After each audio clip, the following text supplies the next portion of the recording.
악한 세상에서의 삶의 지혜. 하나님의 오늘 우리에게 주시는 말씀은 시편 37편 1절부터 7절까지입니다. 악을 행하는 자들 때문에 불평하지 말며 불의를 행하는 자들을 시기하지 말지어다. 그들은 풀과 같이 속히 배임을 당할 것이며 푸른 채소같이 쇠잔할 것이미로다. 여호와를 의뢰하고 선을 행하라. 땅에 머무는 동안 그의 성실을 먹을거리로 삼을지어다.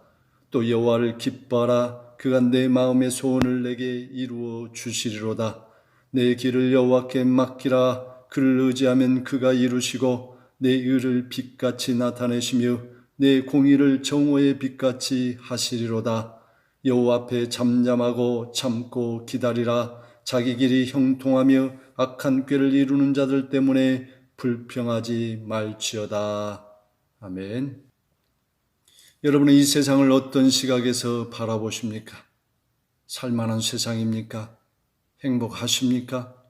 거짓이 난무합니다. 공의와 정의가 사라지고 있어요. 본이 되어야 할 자들이 불의한 일에 앞장서고 있습니다. 성경의 교훈대로라면 이 세상은 점점 악해져가는 구조입니다. 그렇다면 점점 악해져가는 이 세상에서 우리는 어떻게 살아야 할까요? 불평과 불만이 가득한 채 짜증내며 살아야 합니까? 로빈훗이나 홍길동처럼 의적이 되어 불을 행하는 탐관 오리들을 찾아 정의를 실현해야 할까요? 아니면 이 악한 세상을 등지고 산속이나 무인도로 가서 혼자 살아야 할까요? 그것도 아니면 좀 평화로운 다른 나라로 이민을 가야 할까요? 오늘 성경은 바로 이것에 대하여 교훈하고 있습니다. 오늘 본문의 표제어는 다윗의 시입니다. 대개 표제어 밑에 설명이 붙은 경우가 많지요. 그런데 이 시편 37편은 다른 설명이 없습니다. 그래서 어떤 배경에서 지어졌는지 알 수가 없죠. 한 가지 이 시의 배경에 대하여 추측이 가능한 구절이 있습니다. 25절에 다윗이 내가 어려서부터 늙기까지 의인이 버림을 당하거나 그 자손이 걸식함을 보지 못하였도다 하고 했습니다. 이 구절로 보아 본 시편은 다윗이 인생을 많이 산 후에 삶을 돌아보고서 기록한 것으로 보입니다. 간혹 젊은이들이 세상에 대해 인생에 대해 논할 때가 있습니다. 그러면 어른들은 피식하고 웃을 때가 있죠. 인생 더 살아봐야 돼. 그것이 다가 아니여. 그런데 오늘 교훈은 파란만장한 인생을 산 성령 충만한 다윗이 그의 말년에 교훈하고 있는 내용입니다. 그러기에 의미심장한 것이죠. 더구나 다윗은 신약의 예수님의 모델로서 등장하는 위인입니다. 그가 한 말이기에 더욱더 주의를 기울여야 합니다. 오늘 함께 읽은 시편의 구조는 이렇습니다. 1절과 2절은 악인들에 대한 태도와 그들의 마지막이 등장하고요. 3절부터 7절까지는 이러한 악이 지배하는 세상에서의 삶의 자세를 소개하고 있습니다. 먼저 1절과 2절 악인들에 대한 태도와 그들의 마지막입니다. 악을 행하는 자들 때문에 불평하지 말며 불의를 행하는 자들을 시기하지 말지어다 라고 했습니다. 사실 다윗처럼 불평한 일이 많은 사람이 어디 있었겠습니까? 장인인 사울로부터 늘 도망 다니는 것이 일과였습니다. 자신의 범죄로 신하들로부터 조롱을 받기도 하였습니다. 아들 압살롬으로부터 쫓김을 당하기도 하였죠. 그런데 이런 상황에서 악인 때문에 불평하지 말라, 시기하지 말라고 합니다. 왜요? 종종 불평도 하고 화도 내고 그럴 수 있잖아요. 먼저 상식적인 측면에서입니다. 불평하고 화를 내면 화병이 나죠. 없던 병도 생깁니다. 스트레스가 생기고 그것이 암이나 각종 질병이 되어지기도 합니다. 그래서 죽음에 이르기도 하죠. 성경적인 측면에서는 2절입니다. 그들은 풀과 같이 속히 배임을 당할 것이며 푸른 채소같이 쇠잔할 것임이라고 했습니다. 풀과 같이 속히 배임을 당할 것이라는 말입니다. 말라 버린다는 것이에요. 채소같이 곧 쇠잔한다는 것입니다. 시들어 버린다는 것입니다. 풀들은 다른 화초보다 훨씬 빨리 자라고 빨리 뽑힙니다. 아무리 신선하게 보이는 상추나 배추 이런 채소 등도 밖에 두면 곧 시들어버리고 맙니다.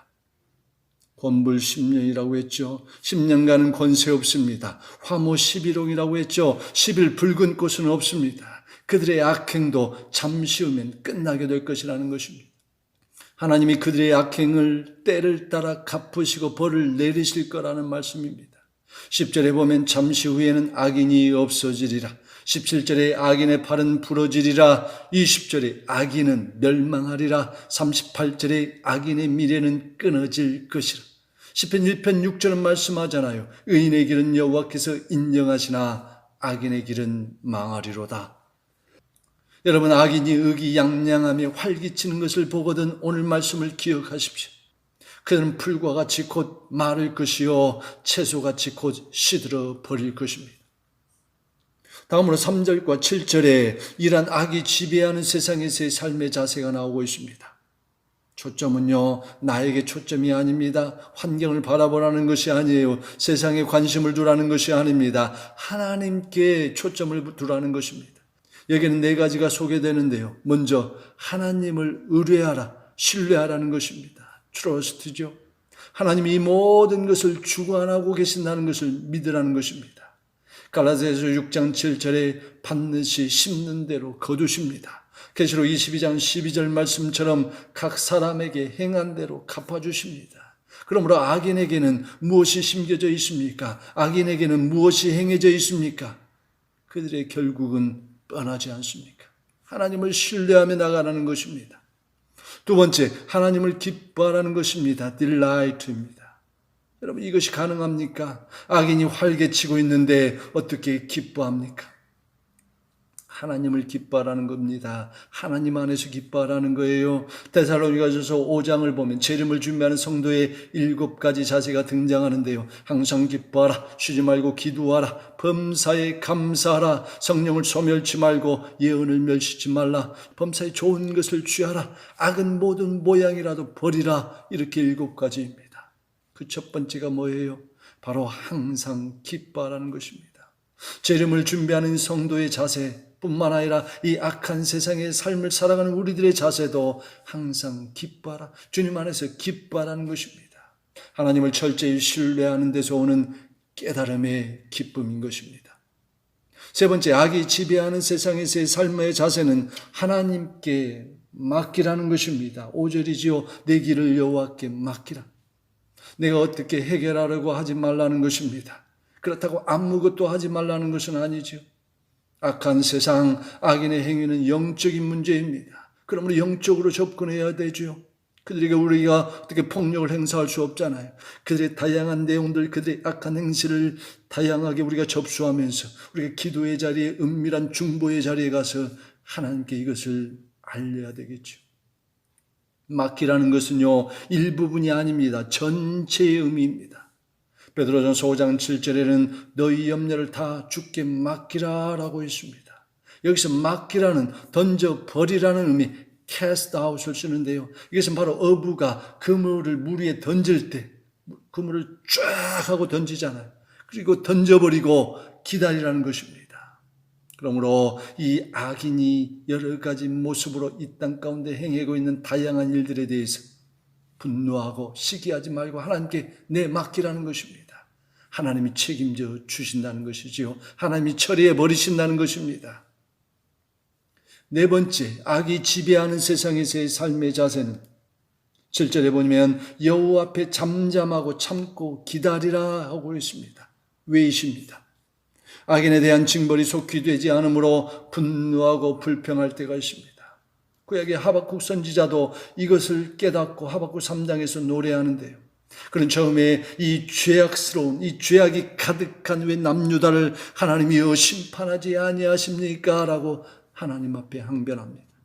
그때 하나님이 대답하시지요. 내가 저 바벨론을 통해서 너희 남유다의 죄악을 심판하리라.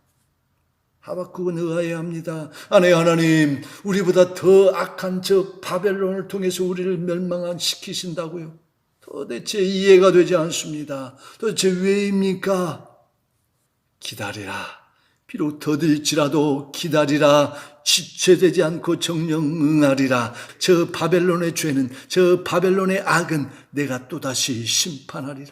저들은 저 악행으로, 저들의 악행 때문에 심판을 당하리라. 결국은 하나님께서 모든 악인들을 다 접수하시겠다는 것입니다. 악인들, 악한 세상을, 악한 민족들을 심판하시겠다는 것이에요. 이 모든 것을 다스리고 계시는 하나님, 그 진리를 알았던 하박국 선지자, 그는 하박국 3장 17, 8절에서 노래하고 있습니다. 무화과 나뭇잎이 마르고 포도 열매가 없으며 감람나무에 열매가 없고 밭에 소출이 없고 우리의 양이 없고 외양간에 소가 없을지라도 나는 여호와로 말미암아 즐거워하며 나는 그의 하나님을 인하여 기뻐하리라. 여러분, 이런 고백이 참 기다림의 고백인 것입니다. 하나님 모든 것을 다스리고 계시기 때문에 하나님께 모든 것을 맡기고 기다리면 하나님께서 알아서 해주신다는 것이에요. 전적인 신뢰입니다. 그런데 우리는 삶을 살면서 이러한 교훈들을 곧 잊어버리죠. 악인에 대한, 악한 사람들이 활개칠 때 어떻게 생활해야 되는가, 그런 자세를 그냥 잊어버리고 여전히 불평하고 불만하고 시기하는 우리의 모습을 발견하게 됩니다. 왜 그렇습니까? 하나님의 말씀을 기억하지 못하기 때문입니다. 하나님의 말씀은요, 듣는 것도 중요하지만 마음에 새기는 것, 기억하고 암송하는 것도 대단히 중요합니다. 그러므로 오늘 말씀을 기억하는 팁을 제가 드리겠습니다. 신기, 맡기로 기억하시면 되겠습니다. 신기하게 맡기게 되네라는 것입니다. 신은 뭐예요? 신뢰하라, 기는요, 기뻐하라, 맛은요, 맡겨라, 기는요, 기다리라. 이렇게 기억하면 되겠습니다. 여러분, 악한 사람들의 특징이 있습니다. 견고함이 없다는 거예요. 시편 1편 4절에 악인은 바람의 겨와 같다고 했죠. 악인에게는 심판이 있다는 것입니다. 악인에게는 반드시 망하게 되어 있다는 거예요. 이런 악인이 득세한 세상에서 중요한 것은 우리의 태도입니다. 지난주 말씀 기억하시죠? 역대상 4장의 야베스를 보십시오. 그는 그의 이름대로라면 수고와 슬픔의 인생, 고난의 인생을 살 수밖에 없었습니다. 그러나 그는 기도하는 삶을 선택했지요. 부르짖는 삶을 선택했습니다. 주 하나님께 주목하는 삶을 선택했습니다. 주께서 내게 복에 복을 더하사 나의 지경을 높이시고 주의 손으로 나를 도우사, 이렇게 끊임없이 주님께 초점을 맞춥니다. 주변의 환경, 자기가 당면해져 있는 그 처한 상황을 바라보는 것이 아니라 주님께 초점을 맞추고 있다는 거예요. 오늘 시편의 37편의 다윗도 마찬가지입니다. 주변에 악을 행하는 자들, 자기를 공격하는 자들, 자기를 쫓아오는 자들, 자기들에게 돌을 던지는 자들, 이런 자들 때문에 불평하지 말라는 것입니다. 불을 행하는 자들 때문에 시기하지 말라는 것입니다. 한마디로 그들 때문에 마음을 빼앗겨 요동하지 말라는 것입니다. 오히려 신기, 맡기 하라고 하십니다.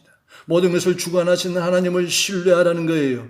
그런 와중에도 주님으로 인해 기뻐하라는 것입니다. 하나님께 전적으로 맡기라는 것이에요. 중보의 기도의 자리로 나아가는 것입니다. 그리고 하나님의 때를 잠잠히 기다리는 이 신기, 맡기의 자세로 살아가라는 것입니다.